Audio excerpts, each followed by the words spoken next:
Mission, nuancer l'actualité pour vous offrir des perspectives. Pour savoir et comprendre, Karima Brick. On va parler de notre rapport à la langue française. On sait que souvent, on a des questionnements là-dessus. Est-ce qu'on parle correctement? Est-ce qu'on fait des fautes? Est-ce que comment faire pour s'améliorer? Mais en même temps, est-ce qu'on est trop critique envers le français québécois? Des fois, on va se comparer encore avec le français de France, le français parisien, les accents. Donc, il y a aussi cet esprit. Certains vont dire, oui, mais c'est une façon un peu d'être colonisé mentalement quand on se compare trop et puis finalement on se voit de façon un peu négative.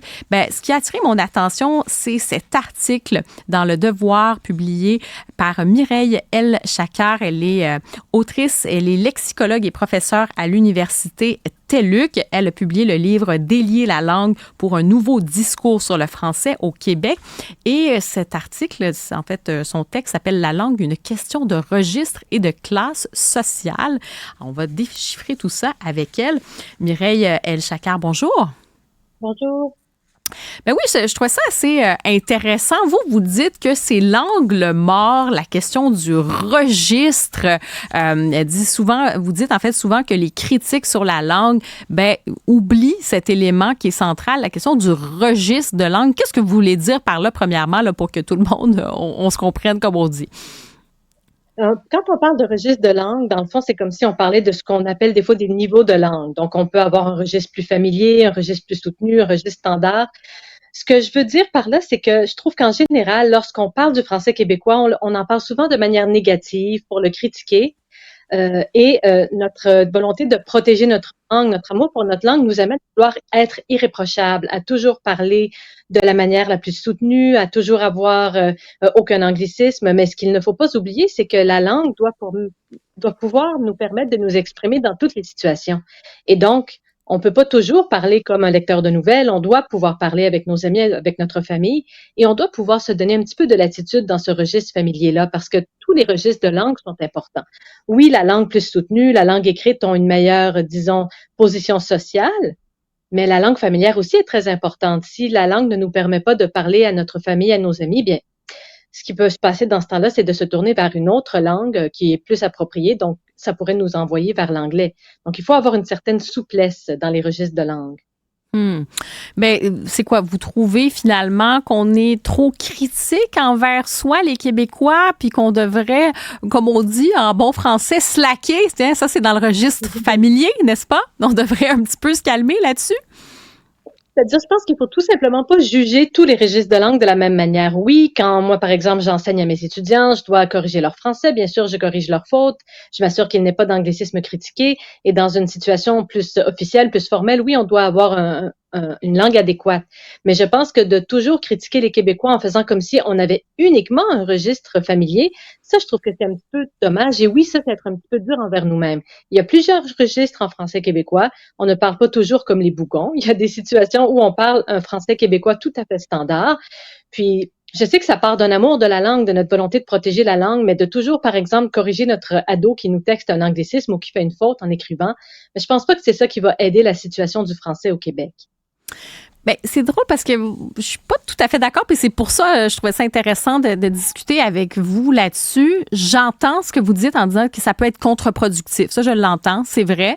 De s'auto-flageller à un moment donné, ça sert à rien. Il faut accepter, assumer que le français québécois est là, que c'est beau, c'est notre langue, c'est notre façon de parler, ça oui.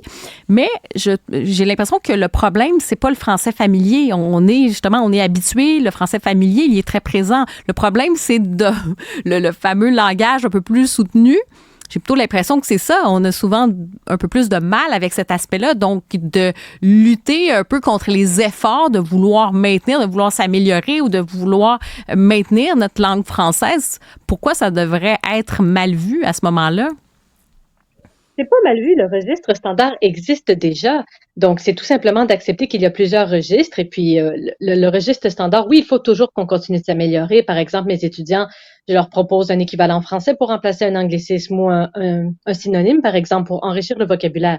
Bien sûr, on est tout à fait pour ça, puis je pense que vous trouverez aucun linguiste qui va dire il faut parler toujours un registre familier. C'est sûr que c'est très important. Mais je trouve que le fait de faire comme si on compare parfois les Français québécois comme si on parlait toujours comme les Bougons et comme si en France, on parlait toujours comme un lecteur de nouvelles. Ben, c'est fou. Il y a aussi l'argot français. Il y a plusieurs registres dans toutes les langues du monde. Donc, c'est tout simplement de pas généraliser en faisant comme si on s'exprimait toujours de manière très familière, très populaire.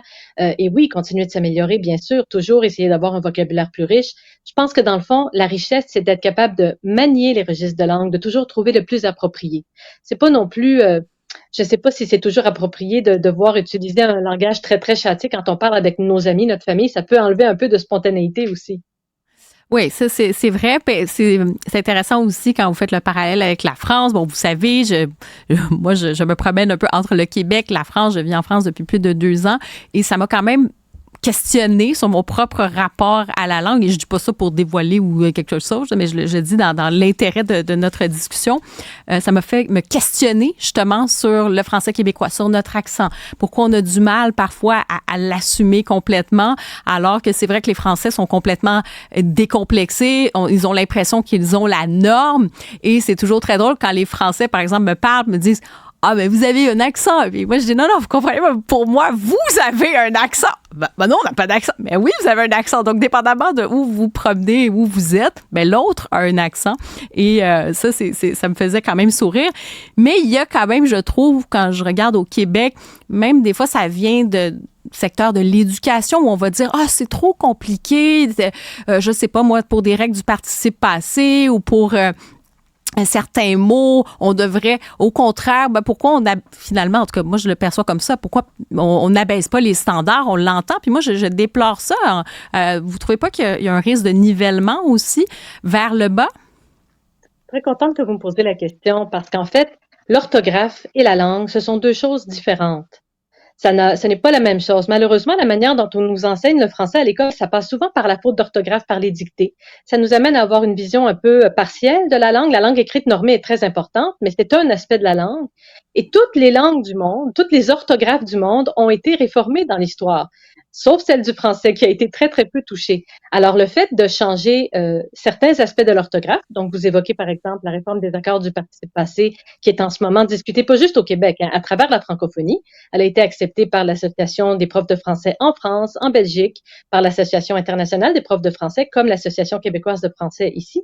Ben, c'est pas une question de nivellement vers le bas. La règle, je suis désolée, mais elle est pas bonne. Il y a des centaines d'études qui ont été faites là-dessus. Cette règle, elle a été tirée de l'italien du 16e siècle. On prend cette règle-là, mais il y a d'autres choses. C'est-à-dire, des fois, c'est sur l'orthographe. Excusez-moi, mais il y a quand même, il y a un effort aussi dans la langue, d'apprendre la langue et quoi que ce soit. Puis, on en fait plein de fautes. J'en fais plein de fautes. Puis, malheureusement, des fois, oui, on va se taper sur les doigts. C'est pas d'être parfait. Comme vous l'avez dit, je pense que vous l'avez bien exprimé. Mais c'est de consentir aussi à maintenir le niveau. Je pense que ça prend des efforts. Pourquoi on a l'impression des fois on a l'impression qu'on baisse les bras aussi puis qu'on n'exige pas cet effort-là. Puis j'ai pas l'impression qu'on rend service non plus à la jeunesse. Non, mais c'est encore la question de si on change l'orthographe, on ne fait pas du nivellement vers le bas parce qu'on ne touche pas à la langue. On adapte l'orthographe à sa manière d'être aujourd'hui comme l'ont fait l'espagnol, l'italien, l'allemand, toutes les langues du monde. On peut pas vraiment dire que toutes ces langues du monde se portent mal et on fait du nivellement vers le bas. C'est normal d'apporter des changements ponctuels et réguliers à l'orthographe de toutes les langues. Malheureusement, en français, on l'a tellement pas fait au cours des années on reste un peu pris avec cette idée que l'orthographe ne doit pas bouger. Ben, en fait, notre orthographe, si on voulait faire du nivellement vers le haut, il faudrait qu'on change notre orthographe parce qu'elle a plusieurs problèmes qui ont été étudiés de fond en comble par les linguistes. Donc, je pense que ce serait d'augmenter nos standards, d'avoir une orthographe plus logique. Puis, on pourrait l'enseigner mieux. Entre autres, pour le français langue seconde, c'est un des aspects qui m'inquiète beaucoup. Je pense que si on peut enseigner l'orthographe et qu'elle soit acquise plus rapidement, mais là, on peut s'intéresser au fond, au vocabulaire, à la richesse des arguments, à la structure d'un texte, par exemple. Très intéressant. Et vous avez parlé aussi de la question des classes sociales. Oui. Ça, c'est un débat en soi, même, par exemple, sur la question de l'écriture inclusive, là, puis des points médians. Là. Tu sais, si je prends juste, parce que l'écriture inclusive, c'est plus vaste, on peut parler d'écriture épicène, la langue épicène. Mais juste sur les points médians, moi, j'ai observé que ça vient beaucoup, par exemple, d'une certaine élite culturelle. On va le voir aussi chez des chercheurs, chez des professeurs à l'université. Ça fait partie de tout ça. Et quand on enseigne à ce moment-là aux enfants sur la question des accords, les points médians, est-ce qu'on n'est pas aussi face à ça, que ça reflète aussi une partie des classes sociales, culturelles et aussi un peu idéologique, cette question, par exemple, des points médians. On en pense quoi à ce moment-là de ça? Est-ce que vous l'associez à la question de la classe sociale, ça aussi? Non, c'est pas une question de classe sociale. En fait, le français, depuis un moment, est en recherche pour essayer d'avoir une langue qui fasse d'abord montrer les femmes dans les textes. On a toujours utilisé rapidement la phrase « ce texte est utilisé au masculin sans discrimination ». C'est normal qu'on l'utilise parce que c'est vrai que ce n'est pas facile d'écrire de manière inclusive. Je pense qu'il faut avoir un peu de bienveillance pour soi aussi, accepter que peut-être que quelqu'un qui travaille dans le domaine de la rédaction, des communications, soit à l'aise à manier cette manière d'écrire, mais que peut-être qu'on n'est pas obligé d'avoir les mêmes attentes pour tous. Maintenant, la question des points médians, c'est un des procédés qui est utilisé pour avoir une langue plus inclusive. Il y en a plusieurs autres. On peut utiliser des mots épicènes, des mots généraux qui ne font pas référence au genre ou au sexe de la personne. Mais oui, moi, mon inquiétude par rapport à ça, c'est on est dans une période de créativité. On est en train de tester des méthodes, les points médians, les parenthèses. Il y en a parmi ceux-là qui ne vont pas rester parce que c'est les locuteurs qui décident. Si on se rend compte qu'un procédé est trop complexe, ne fonctionne pas, il va tout simplement être mis de côté, on va en employer d'autres. C'est toujours les locuteurs qui décident. On peut faire plein de... L'OQLF ou les instances linguistiques peuvent faire plein de propositions, mais en fin de compte, si les locuteurs ne les reprennent pas, ça ne va pas entrer dans la langue. Donc, en ce moment, on est un peu craintif en français parce qu'on a l'impression qu'il y a une seule bonne réponse. On veut savoir quelle est cette bonne réponse. Je pense qu'on doit accepter cette période de créativité en ayant confiance, en se disant que, bon, en bout de ligne, le procédé ou les procédés les plus efficaces vont rester. Mais mon inquiétude à moi, c'est que justement, notre code écrit est déjà très difficile à maîtriser. Et que donc, peut-être que pour faire attention à tous, il y a déjà un très grand nombre, un très grand pourcentage de personnes analphabètes et analphabètes fonctionnelles au Québec. Je pense que ce n'est pas étranger à la complexité de notre code orthographique. Donc, je pense qu'il faut aussi essayer d'inclure tout le monde dans ces processus et de ne pas laisser de côté une autre partie de la population en essayant d'en inclure une autre. Oui, c'est ça. Et puis, c'est drôle parce que sur les fameux points médians, je regardais en France qu'est-ce qui s'était passé. C'était littéralement, il y avait une circulaire qui disait, en fait, pour l'interdire, littéralement, qui l'a interdit dans les écoles en disant non, vous n'allez pas commencer à enseigner à des enfants, finalement, de 7 ans, les fameux points. Mais comme vous l'avez dit, au final, est-ce que les locuteurs décident, oui ou non, d'aller dans cette direction? Est-ce que les gens se mettent à l'écrire de cette façon?